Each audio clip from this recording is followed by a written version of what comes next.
Deze aflevering van Community Dressing is tot stand gekomen in samenwerking met het Draad en Dracht project van Museum Scheveningen.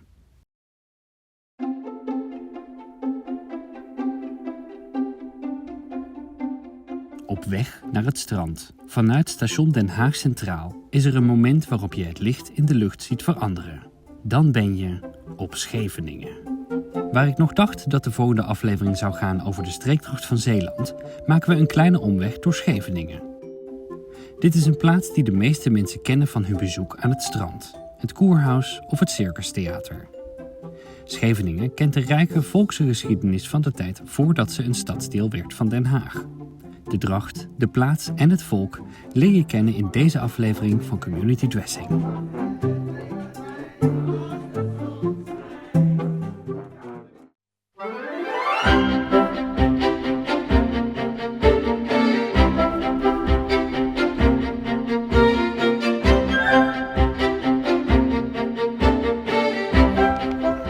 Een van de meest bekende iconen van Scheveningen is het monument op de boulevard bij de Keizerstraat.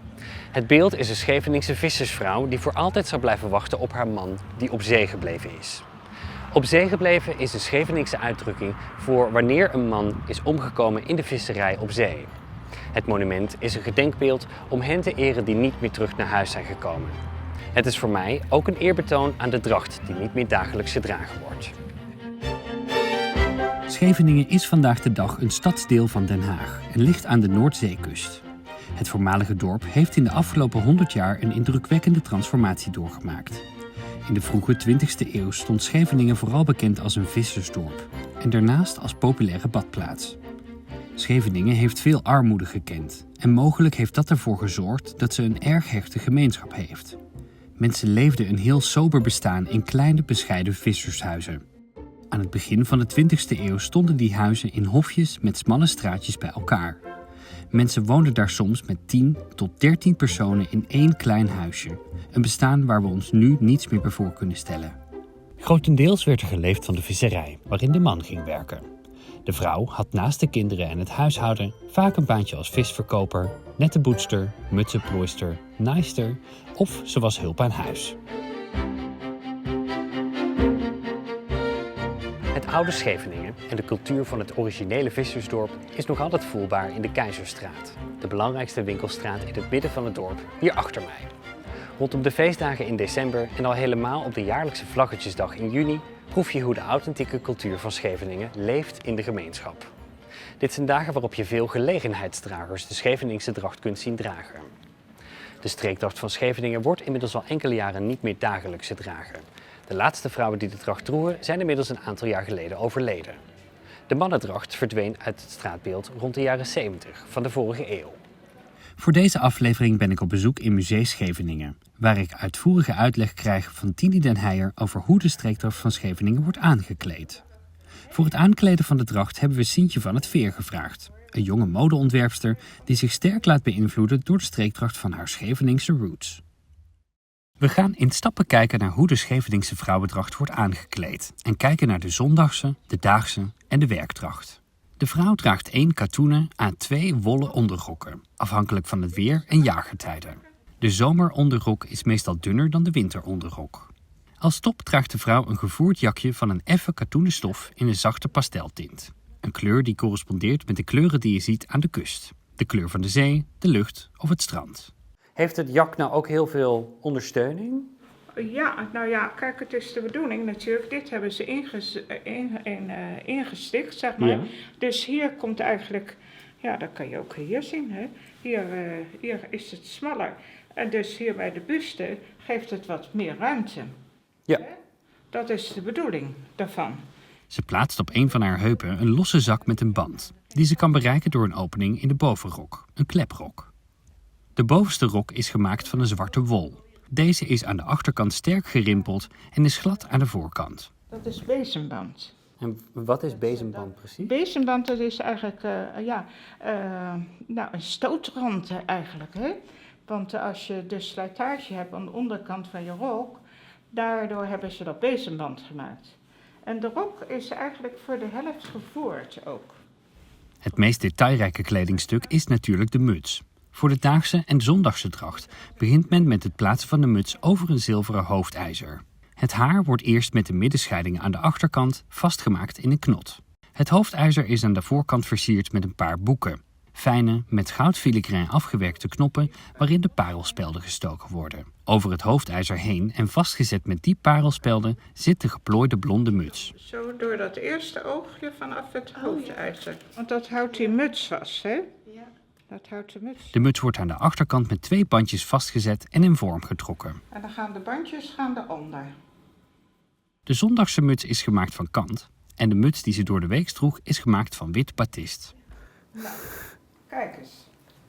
Is het niet schitterend? Ja, prachtig. Mooi, hè? Ja. Ja, leuk. Ja? Ik zie hem zo. Oh, joh. Wat leuk, hè? Zo, wat gaaf. Prachtig. Ja, mooi, hè?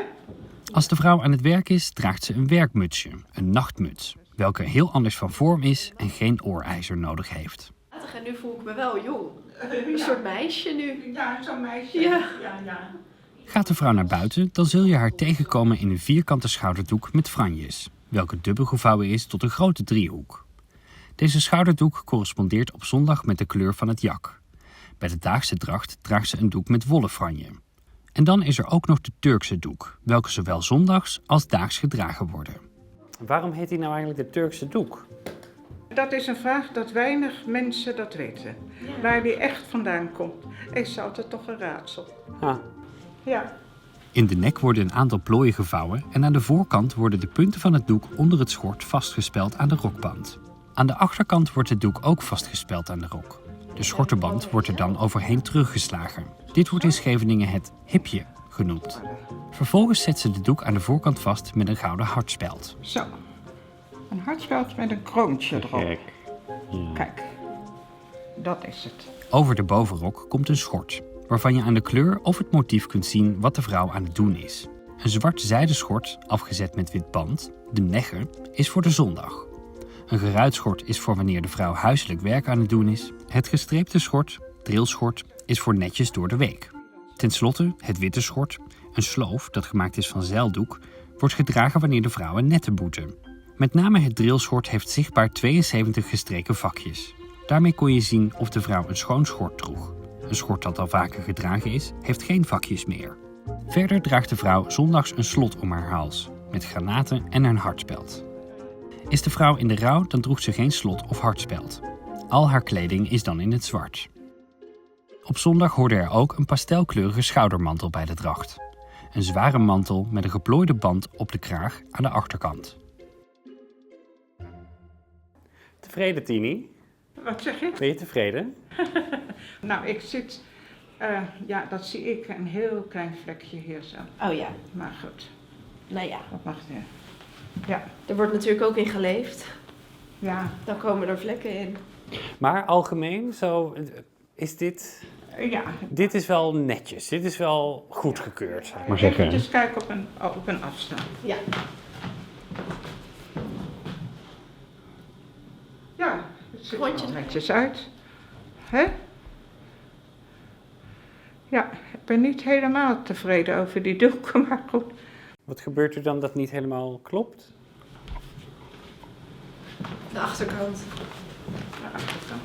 Ja, ja, Wat ik normaal als vrouwelijkheid zie, is dat je bijvoorbeeld wat meer been laat zien of een wat strakker topje aandoet. En hier ben je best wel ingepakt, maar ik voel me wel heel vrouwelijk.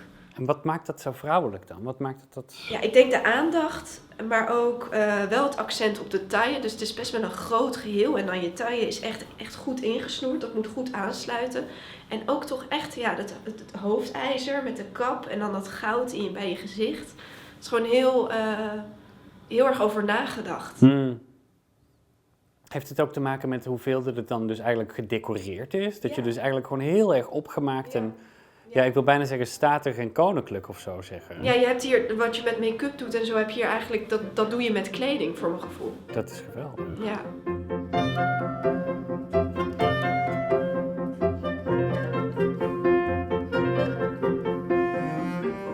Tini is al een geruime tijd lid van de streekdrachtvereniging Vrienden van Museum Scheveningen. Een vereniging die zich inzet voor het behoud van de authentieke Scheveningse cultuur. Zo heeft deze vereniging een klederdrachtcommissie, waarvan ik ga praten met Joop Alberti. Onder de experts in de vereniging is Joop een van de mensen die een indruk kan geven van hoe het leven was op Scheveningen, pak een beet 100 jaar geleden. Kun je een beeld scheppen van hoe dat leven er vroeger uitzag? Ja, vrij sober natuurlijk. Of natuurlijk, ja, vrij sober. Weet je, er waren reders en die reders die hadden eigenlijk bijna alle beroepen naar zich toe gehaald. Of die beheerden dus al die beroepen. Dus de mensen die een beroep uitoefenden waren dus afhankelijk van die reder. Dus, als de een niet goed genoeg is, dan heeft de ander ook geen werk meer. Dus de onderdanigheid en natuurlijk het sterke geloof wat de mensen in die tijd hadden, wat nu dus voor een stuk minder is. Het leven was soberder, het leven was harder, hard werken. Maar er was wel een hele sterke gemeenschapszin. Ja, het voor elkaar, door elkaar. Ja. Ja. En hoe past die dracht daarin? Hoe past de streekdracht daar? Hoe is dat als het ware bijna een vertaling van dat leven? Door de weeks liepen vrouwen en mannen in hun werk, in hun onderbroek of onderrok. Het is niet hetzelfde wat we nu hebben, het zijn hele dikke stoffen. Waaronder weer, zeker bij de vrouwen, een katoenrok zat. En pas bij de kerkgang, er werd een goede rok eroverheen gedaan. Dus je was zuinig op je kleding.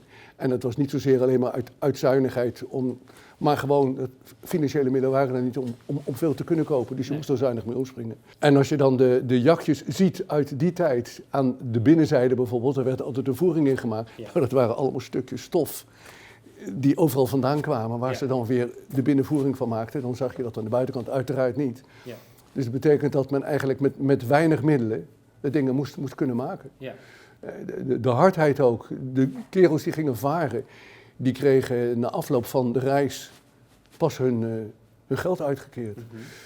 En was het een slechte reis, werd er weinig gevangen, ja, dan was dat salaris dus ook minder. Ja, ja. En vandaar dat vrouwen die keihard moesten werken, de naaisters waren daar, de mutsenplooisters, de doekenknoper en natuurlijk de huishoudelijke hulpen. Ja. Ja. Dus de school eindigde na de lagere school, en dan was het afgelopen en dan ging je aan het werk. Ja, dat geldt zowel voor de meisjes als de jongens natuurlijk. Dus, ja. De dracht ken ik eigenlijk als iets, als ik kijk ook naar de andere drachten, als iets wat een heel levend ding is. Hoe werd dat hier heel levend gehouden? Nou ja, de mensen hebben af en toe dus er zelf iets bijgevoegd. En dan blijft het een levende dracht, maar een aantal jaren geleden is de laatste dame die in dracht liep overleden. Dus het is ook op Scheveningen geen levende dracht meer. Ja. En dan staat het stil. En dat kun je bijvoorbeeld zien aan de doeken. De oude doeken die waren kleiner, de grote doeken die we nu hebben, die zijn 1,20 bij 1,20. En de franje die zijn behoorlijk lang eraan. Vroeger was dat veel kleiner. Ja, ja, ja. Er zit een draad lurex doorheen bijvoorbeeld bij sommigen. Ja, een beetje glansje er doorheen. Dat was natuurlijk allemaal niet. Er worden gewoon hedendaagse horloge, een armbandje, een ketting kan er gedragen worden, geen probleem. Behalve de zonderse dracht niet, want dat is... Dan heb je wel ook je typische Scheveningse sieraad natuurlijk, het slot met de granaten. Maar daaraan kan je zien dat het dan leeft en doorgaat. En we hebben een periode gehad, en zeker in de jaren 50, dat er veel dames in het zwart liepen. Want de rouw natuurlijk was heel sterk. Daar heeft de Tweede Wereldoorlog aan bijgedragen dat er veel meer mensen in rouwkleding liepen. En het zijn blijven dragen, vaak. En later is dat veel minder geworden, is de kleur weer teruggekomen, gelukkig. Ja. Zoals Joop hier al noemt, is de Scheveningse dracht erg sober in vergelijking met de andere Nederlandse streekdrachten. Economisch gezien weten we dat Scheveningen heel arm was, wat misschien verklaart waarom de dracht meer praktisch was en minder sterk gedecoreerd. Daarom ligt voor de Scheveningers dan ook veel focus op de details die de dracht wel kent. Zondags natuurlijk in volle naad, om het zo te zeggen. Sieraden, mooie doek. Door de week had je een doek met wollen franje. Yeah. Zondags waren het de zijde franje. Je had je zijschort, je zijden schort, wat je met de witte nek aan de zijkant die op de zondag gedragen werd. En door de week was het een drillschort, dus een streep of een werkschort. Het nachtmusje, dat was op een hoofd, maar dat is ook tijdens het werken. En wat ging je door de week, ging je wel uit of legde je een bezoekje af, dan deed je toch weer een ijzer op. Maar wel dan met de dunne katoenen batiste muts op. Ja. En dan de schoermantels, door de week is die zwart met rood baai gevoerd. En voor de zondag is de gekleurde mantel. Maar dat was wel een tijd onderhevig. God, ik weet van een vriendin van mij, de moeder zei, dan ga je juist buiten kijken of die en die al met een zonder schoormantel loopt, want dat kan ik ook. Dus er werd wel op elkaar gelet. Dat na verloop van tijd, laten we zeggen de zomer- en de wintertijd zou je kunnen zeggen. Ja. Nou, dan ging die mantel af en dan moet je kijken of de buurvrouw het ook doet. Want anders loop jij even gek als zij hem nog wel om heeft. Weet je, zo op die manier. Ja, ik denk wanneer je grootgebracht bent in die traditie, dat het gewoon normaal en eigen en niks bijzonders is. Ja. Dus je gaat daar automatisch in mee. Ja. Want zo hoort het nou eenmaal. Ja. De vrienden van Museum Scheveningen komen wekelijks samen in de visserskroeg van het museum. Niet alleen om gezellig bij elkaar te zijn en bij elkaar een oogje in het zeil te houden, maar ook om bijvoorbeeld informatie over de streekdracht met elkaar uit te wisselen. De groep verzorgt eens in de zoveel tijd een cursus mutsen plooien, waarin deelnemers leren hoe ze op de authentieke manier een muts mooi in de plooi kunnen zetten. En als je denkt dat het alleen maar keurige dames zijn in deze groep, dan heb je het goed mis. Moet je het leren? Zeg, gaat het nu alweer over seks? Jeetje. Jij weer? Ja, ik weer, sorry. Daar hoef je bijna niks meer aan te doen. Op het moment dat je hem nu gekregen hebt, dan is het gewoon, dan ben je bijna Ja, klaar. dan moeten we hem dan met een tang nog, niet een dubbele, maar een enkele even door de plootjes heen. Ja. En dan wordt het nog mooier natuurlijk. Dat noemen ze dan, of zij is oppijpen, maar dat mag niet meer. Opslaan. Mag gewoon hoor. Ja toch? Ja, ik blijf altijd mezelf, maar ja. Dus eigenlijk is dit gewoon zoals het altijd gedaan is. Ja, Het is niet anders dan... Nee. Voor de rest deden ze dat allemaal precies hetzelfde eigenlijk, wat we dan nog doen. Alleen, en wij hebben nu die oventjes, dus dat werkt ook, maar het is niet authentiek. Nee.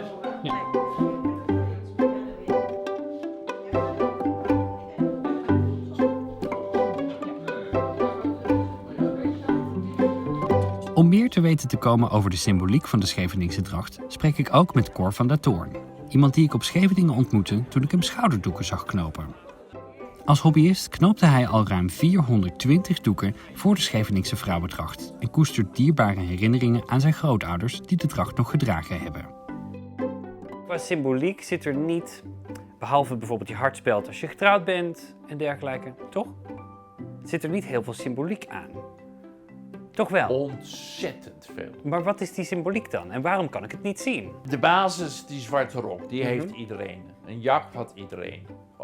Ging je in het zwart, was je in de rouw, zwart. Ja.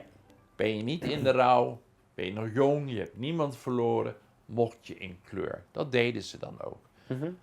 Zodra je op een leeftijd kwam dat je je vriendje ging zoeken, dan ging je alleen maar naar de Keizerstraat. Dan liep je op en neer. 3 van die meiden arm in arm. En de mannen die zaten aan de andere kant met een kont op de vensterbank te kijken wat er zo langs kwam.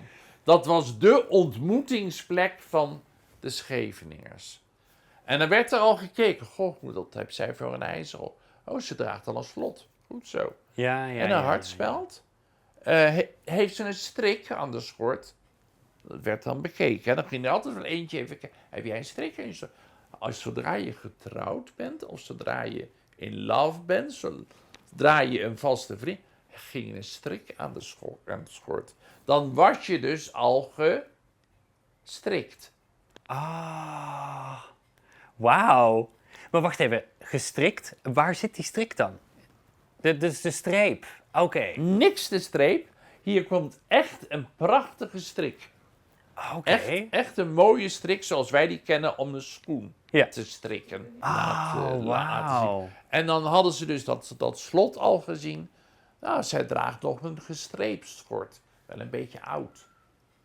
En wat heeft ze dan voor een ijzer op? Mooi ijzer. Ze draagt de spelden. En dan gaan we naar de muts, het kant. Draagt ze een dunne muts? Draagt ze een dikke muts? Draagt ze een kanten muts, een blommenmuts? Ja. En daar kon je zoveel van aflezen. Want dan was je in het stadium van rouw. Ja. Dat wil je als jonge jongen ook niet. Meteen iemand die in de rouw was. En ik vind dat grappig. Alleen al aan de hand van doeken konden ze al inschatten van dat mens heeft smaak. Ja. En dan wordt er informatie ingewonnen, hè? Al die jongens zo aan de andere kant van de straat. Ja. Weet jij waar ze werkt? Doet ze wat? Dat zijn allemaal vragen die je niet vraagt aan de betrokkenen zelf. Maar je probeert die informatie los te peuteren. Ja, los te peuteren in zo'n soort van hash-hash. Ja. Zo'n soort van, wauw, ik had ook geen idee dat de Keizerstraat daar zo belangrijk in geweest is. Ik bedoel, ik wist dat het een belangrijke straat is geweest, maar... En naarmate je verkering vorderde, Ja? durfde je ook meer richting Prins Willemstraat te gaan. Oké. En na de Want wat was dat dan? begin van de Scheveningse bosjes. Oké, zeg meer. Ja, zeg meer. Ja, Daar had je meer kans om te vrijen. Dan kreeg je daar, je kon daar zoenen, zonder dat het gezien werd. Ja. Anders was het niet een nette meid natuurlijk. Nee. En dat gaat dan ook door heel Scheveningen heen. Dat is fantastisch. De Keizerstraat was de huwelijksmarkt. En dat heb ik echt Wauw. van de betrokkenen zelf. Ik ben mantelzorger geweest voor heel veel Scheveningse dames. En die verhalen die zijn prachtig. Die verhalen zijn... Ja, nou ben ik 1 week met die jongen gegaan. Dat voelt op me niks hoor. Ja, toen heb ik die maar genomen. En ja, die meiden onder elkaar, die konden die verhalen aan elkaar kwijt. Ja, zo ging dat. Geweldig.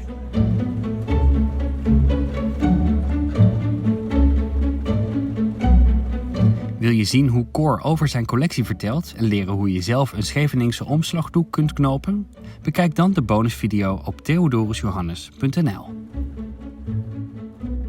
We nemen een kijkje in het atelier en de winkel van Sientje van het Veer, die we daar straks aangekleed hebben zien worden in de Scheveningse dracht. Sientje is opgeleid als modeontwerpster en heeft op uitnodiging van Museum Scheveningen hun collectie jakken mogen bestuderen. Door die jakken als studiemateriaal te gebruiken en allerlei onopvallende geheimen in de originele ontwerpen te ontdekken, vertaalde zij de Scheveningse dracht naar een hedendaags pak voor dames. Ik maak hier ook ontwerpen die geïnspireerd zijn op Scheveningse dracht. Dat verwerk ik in allerlei stukken op verschillende manieren. En dat komt omdat ik daar eigenlijk heel veel inspiratie uit haal. Ik heb hier bijvoorbeeld een jasje. Dit is denk ik een van mijn meest verkochte Scheveningse jasjes, jakjes eigenlijk. In deze print ook specifiek, omdat mensen er heel vrolijk van worden. En dat het echt een soort statementstuk is. Namelijk door de franje aan één kant. Ik hou altijd erg van asymmetrisch. En die franjes zijn geïnspireerd op de Scheveningse doeken. Dan heb je hier een klein plooitje. En dat is voor het werken, tenminste vroeger was dat voor het werken, dat je je arm goed kon bewegen, zodat je net wat meer ruimte daar hebt. En dat zijn van die details die in eerste instantie niet opvallen, maar die ik dus juist dan wel heel leuk vind. Want de mensen halen dan dat jasje uit het rek en die zeggen dan, joh, je hebt hier een foutje gemaakt. Dan zeg ik, nee joh, dat hoort juist, want het is om extra goed je arm te kunnen bewegen. En zo ook de achterkant, denk het meest speciale en opvallende, zo'n band en die plooien. En daardoor maakt het ook uniek en opvallend. En dat maakt het Schevenings en geïnspireerd daarop. En dan merk je dat ze daaraan gaan wennen, dat ze denken, oh ja, dat is eigenlijk wel heel speciaal. Ik zou het zelf niet echt de nieuwe Scheveningse dracht noemen, omdat dat zo'n nadruk legt op nieuw en oud. En zo zie ik het zelf niet. Ik zie het meer als een soort interpretatie op, om mezelf ook de vrijheid te geven om er ook andere dingen mee te doen. En niet heel erg me vast te houden aan de vormen en de kleuren van de dracht. Omdat er nog zoveel mogelijk is. Ook om het net wat draagbaarder van nu te maken. Dus zo heb ik bijvoorbeeld ook in dezelfde print nu een soort zomersjakje gemaakt. In giletvorm. Dus daar heb ik net iets meer van het originele afgeweken. Maar je hebt wel nog echt dat traditionele en herkenbare achterkantje.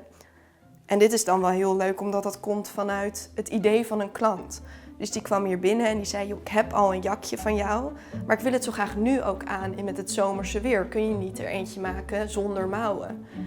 Dus in die zin verbind ik me er wel mee, maar stap ik er ook een beetje van weg om het van nu te houden en ook mijn eigen creativiteit erin kwijt te kunnen.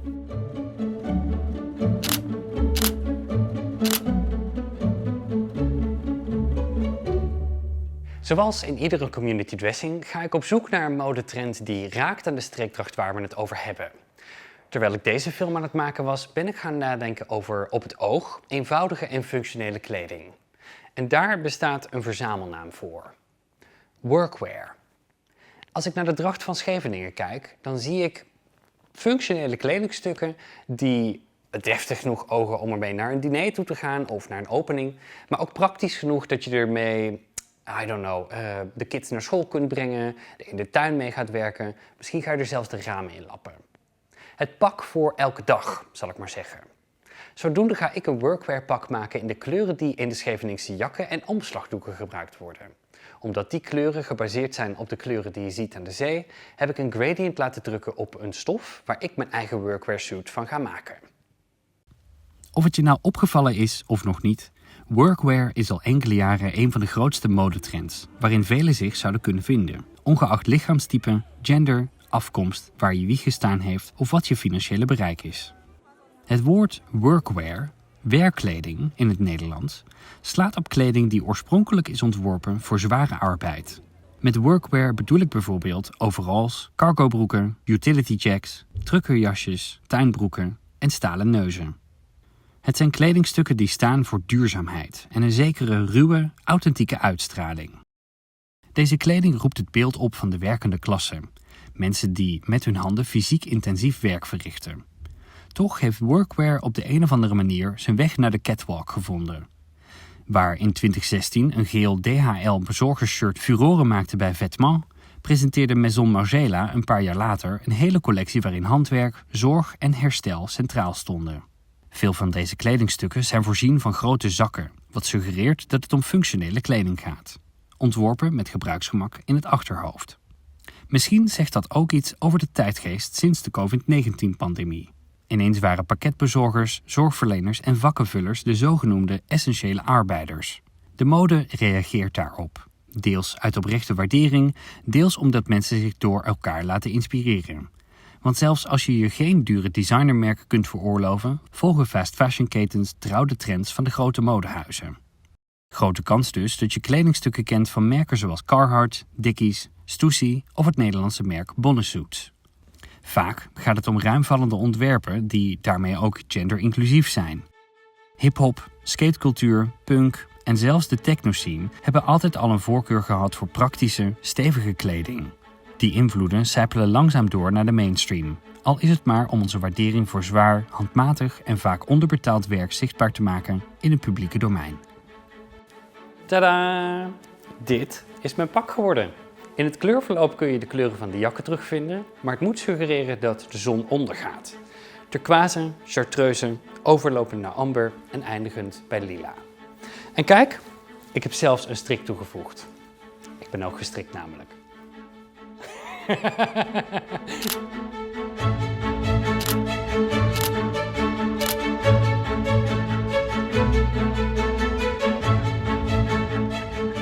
Ik ben Theodorus Johannes en dit was Community Dressing over Scheveningen. Wil je meer leren over de nationale streekdrachten van Nederland? Abonneer je dan op mijn YouTube-kanaal. En als je de dracht nu eindelijk eens in het echt wil bewonderen, bezoek dan de tentoonstelling Draad en Dracht tot en met eind juni 2026. Check ook nog even de bonuscontent op theodorusjohannes.nl. Tot de volgende!